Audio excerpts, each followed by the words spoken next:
It was only mere days ago that it felt like the entire VTuber community was cheering, "Yeah, sink the yacht," and everyone was abandoning Niji-sanji. Well, it seems as far as companies are concerned, this whole Selen Tatsuki drama that they have kicked the hornet's nest on has effectively blown over, as they are able to start getting partnerships again. Spotlight on Color Fiesta, who has now partnered with Niji-sanji. You will recall that during this controversy, Niji-sanji was outed for not treating the artists who work with them very well, not giving them payments in a timely fashion, and generally being a pain in the ass to work with. But it seems that, quote-unquote, the largest artist alley in Vietnam has partnered with Niji-sanji. Now, as much as I would typically want to rally against any corporation that participates with Niji-sanji after all of this drama, I can't help but feel like this account, with 963 followers, that is very likely struggling to stay relevant and competitive in the hyper-competitive art market, can't really be blamed for taking what is probably for them a massive opportunity. And you don't have to scroll far to find some genuinely phenomenal artwork that this company's artists have made for other events. I genuinely hope this goes well for them. I hope their artists make hella money, and I hope that we see some beautiful art in the future. As much as I want to rail against this partnership, I just can't bring myself to do it. And continuing the trend of Niji-sanji still being able to find people willing to work with them despite their recent controversy is this company, whose name I'm not going to attempt to pronounce because I don't speak that language. But it appears there's some form of collaborative project between Niji-sanji and Code Geass. So not only have Etheria and Noctix gotten Code Geass themed redesigns in artwork, it seems they're also producing plushies as merch for Niji-sanji. And even though I am still bitter about the whole controversy, I can't help but admit that's a really cute plushie. I kind of want one. The reason I bring up these companies cooperating with Niji-sanji is not because I want everyone to immediately rush to the comments section and scream at these companies and tell them how awful and horrible Niji-sanji is. The point that I want to make by showing you this is the fact that I saw so many people cheering for the downfall of Niji-sanji as partners left their collaborations with that company, and there was a pretty big hype around the idea that Niji-sanji was going to fall, and that people were no longer going to be able or willing to work with them, and it was going to start this domino effect.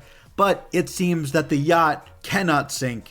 When you are a company of that size, you will always be able to find people to work with you. And I'm not Nostradamus, but I predict that this is a trend that we will see continuing far into the future. They had a huge reputational hit, they lost some merchandisers, their stock dropped, but with a company this big and with talents this popular and this powerful, especially in the JP side, things are probably going to return to the status quo in the ongoing weeks and months. The next news story I wanted to cover is the graduation of two talents from Project Kawaii. Mikazuki Mai and Ari Guinevere are both graduating in March and April respectively. And although it's never fun to see talented content creators leave their corporation and pursue other avenues of success, it is nice to see a comment section be genuinely supportive and understanding and mourning the loss of their talents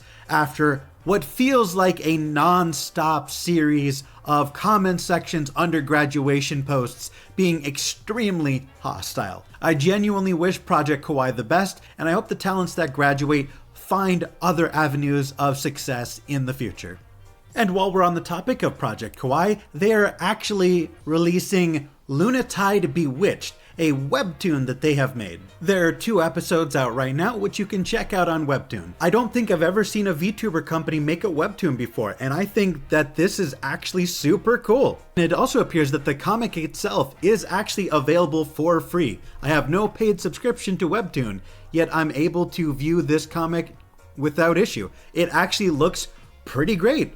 I gotta say, I'm really impressed by this. I don't know if this is a one-time thing or something we can expect to see more often in the future, but more please. I would love to see a manhwa on WebToon with some VTubers that I'm a lot more familiar with. I think this is a great trend. I think everyone should go support this so that we can see more projects like this. I love this concept. Unfortunately, we do have more graduation news, and that news is V4 Mirai has announced the graduation of their talent Biscotti, who will be graduating on March 31st. And while there are a number of people commenting about how we're literally the first day into March and we've already got more graduations, I do have to say, the comment section under this tweet appears to be very supportive in wishing the talent all the best.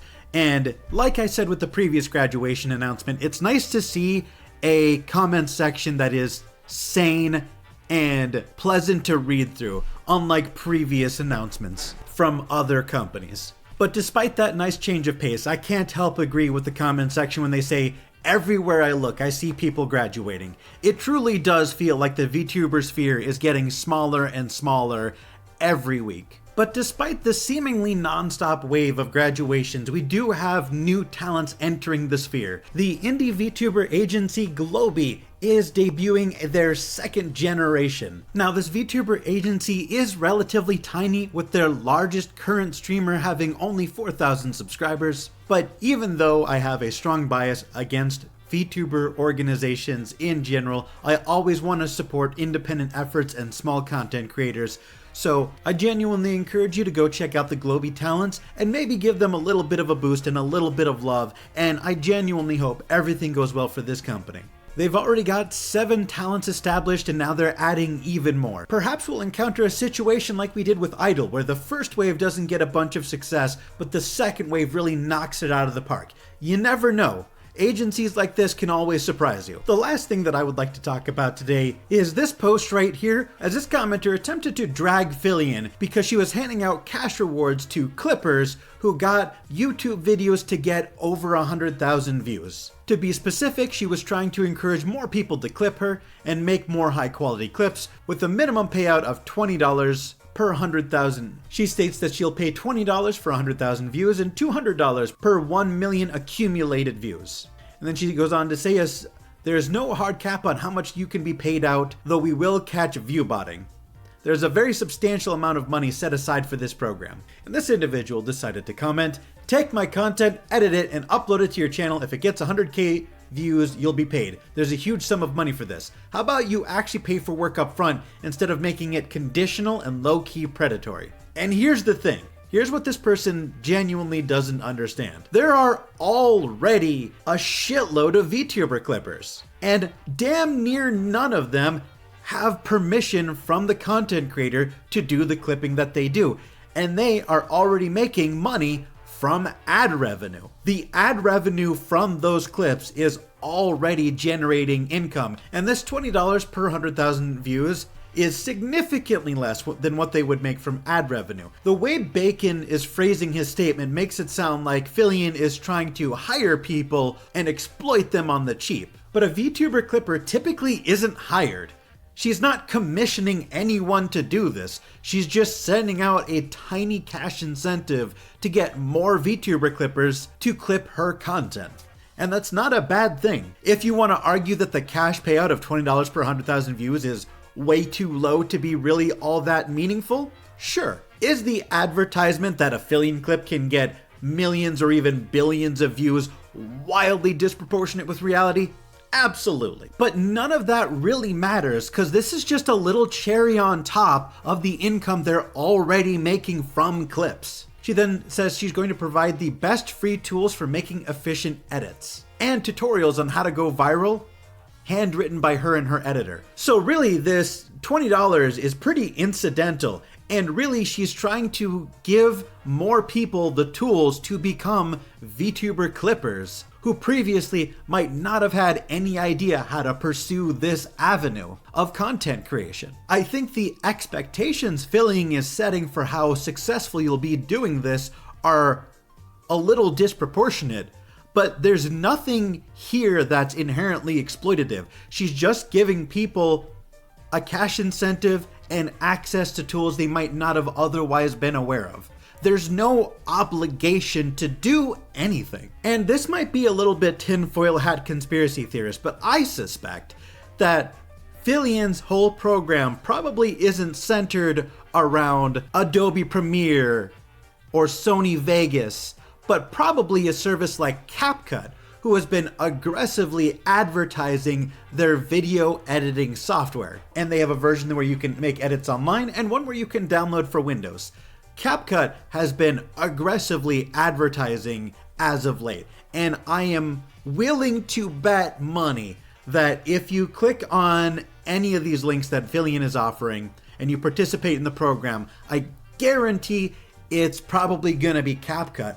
And the reason I say that is because there is a pretty solid chance that this is in fact a CapCut sponsorship. I haven't signed up for the program, so I cannot confirm, but if that is what she is doing, she should be transparent about any paid sponsorships and collaborations. And to end this video off on a positive note, I'm just going to share a video with you that I thought was adorable. Mudan, the editor for the popular anime podcast Trash Taste, made a video with Onigiri, and rather than using her typical VTuber persona, we got to see the live action version. I thought the video was cool.